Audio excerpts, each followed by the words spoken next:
Woman Hafulong. I'm from class 3A6, and today I will talk about a very interesting topic. It is students should have the freedom to choose their own school subjects. Do you agree or disagree? There are various subjects in school, but because the time is limited, students only get to learn some subjects. Choosing subjects might be compulsory in some schools, but optional in others. In my opinion, I disagree with the idea that students should choose their own subjects, because I think the drawbacks outweigh the benefits. My presentation is divided into 4 parts. 1. I will talk about the academic-related benefits and drawbacks of letting students choose their own subjects. 2. I will talk about the non-academic benefits and drawbacks. 3. My conclusions. And 4. My recommendations. First, when giving students the freedom to choose their own subjects, the benefits are they get in-depth knowledge on their favorite subject because they can spend more time to focus and study on it. During this process, they can accumulate essential knowledge and skills. As a result, it will enhance their knowledge and specialization in specific areas. However, the drawbacks are lack of essential knowledge. When students only focus on studying a specific area, they would fail to gain core knowledge in other fields.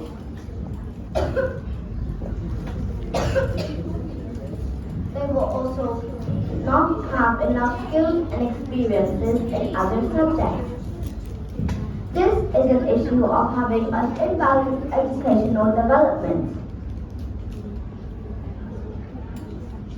Let me take an example of myself. Given 4 subjects, English, art, math, and Vietnamese. If I get to choose my own subjects, I would choose English and art because they are very interesting to me. I would not choose math and Vietnamese because I think they are very hard and requires me to do a lot of homework. As a result, I will be excellent at English and art. I will know how to read, write, speak, and listen in English skillfully, and draw and paint beautifully. On the other hand, the drawbacks are I will have a lack of basic knowledge in math and Vietnamese. I will have poor logical thinking skills, and I will find it difficult to do basic math. Also, I will have the poor ability to read, write, and communicate in Vietnamese. Second, when students are allowed to choose their favorite subjects, the benefit is the same as the previous slide, but there's a new drawback.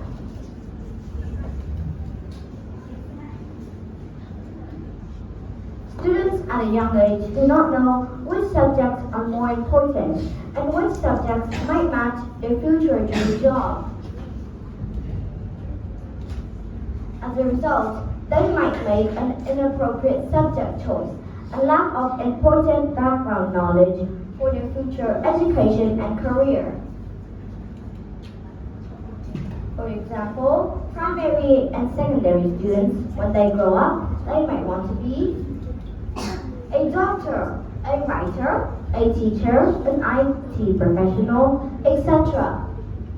But they are too young to know which subjects are important and which subjects will contribute to their future career.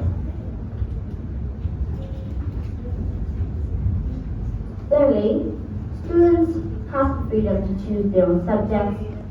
The benefit is still the same. On the other hand, the drawback is students may skip some important subjects that they might have the best potential to develop and grow in. They will miss the opportunity to identify strength-based subjects and might fail to succeed optimal success. Let me take another example of myself for the third problem. I have never learned physics, and I have no clue what physics is mostly about. But I have heard that people say physics is hard. So if it isn't my list whether I choose it or not, I will likely skip physics. But if I do skip it, I will skip a chance to learn valuable and interesting knowledge about how the universe behaves and how do things move around. Letting students choose their own subjects also brings a lot of non-academic benefits and drawbacks. The benefits are, first, it fosters motivation. Students will be excited to learn because they will get to learn their favorite subjects, so they will feel motivated. Another benefit is it reduces stress related to study. When students don't have to study subjects that they don't like, it will reduce stress and pressure. Thirdly, it improves independence and decision-making skills. When students get to choose their own subjects, they will have to brainstorm about which subjects they will choose. As a result, it improves decision-making skills and it improves independence. On the other hand, the drawbacks are they might lack courage to face and overcome difficulties. When they get used to doing what they want and what they like, they will find it hard to overcome difficulties or when they are in the opposite circumstance. Another drawback is they have limited time management skills. When students only have to learn a few of their favorite subjects, they will find it easier to manage their time. However, when they have to learn multiple subjects at a time, they will find it hard to manage time and might get an overload. Thirdly, limited ability to balance study and play. When students focus too much on their favorite subjects, they might fail to do activities like relaxing and playing outdoors. And the final non-academic drawback is lack of discipline. When students get used to letting do what they want, they will find it hard when to follow rules at, for example, school, home, or at their workplace. They will likely unfollow that rule. In conclusion, giving students the freedom to choose their own subjects brings both benefits and drawbacks. The benefits are it enhances specialization in specific areas of interest. It fosters motivation.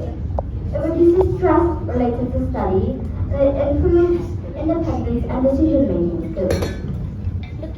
However, the drawbacks are having an imbalanced educational background and development, inappropriate subject choice, and lack of important background knowledge, might fail to identify strength-based subjects and to achieve optimal success. Lack of courage to face and overcome difficulties, limited time management skills, limited ability to balance studying and playing, and the final drawback is lack of discipline. Even though giving students the freedom to choose their own subjects brings about both drawbacks and benefits, the drawbacks of allowing students to choose their own subjects are likely to outweigh the benefits. My recommendation is consider the age of the students when letting them choose their own subjects. Primary and secondary students should not be allowed because they are not mature enough and don't have enough life experience. High school students should be allowed with the advice of teachers and parents because they are considered kind of middle-aged in the education. They are still not mature enough and not having enough experience in life.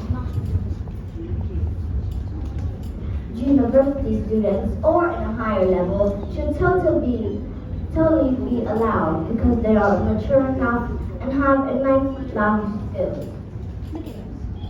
Hope you enjoyed listening to my presentation. Thank you and goodbye.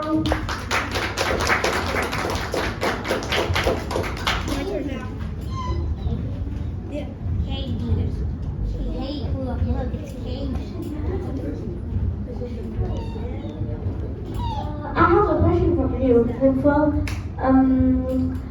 Phương, that I agree with you that high school and universities can choose their own favorite subjects, but I think secondary can also choose their own favorite subject because they're old enough. So how about you think about that?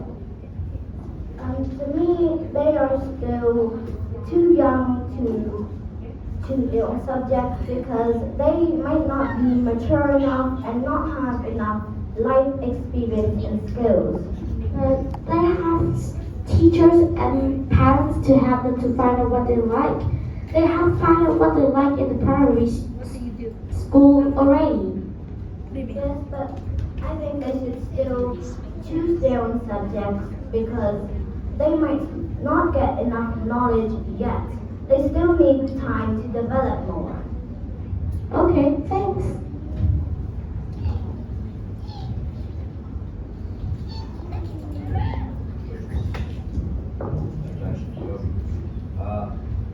So I would like to ask you,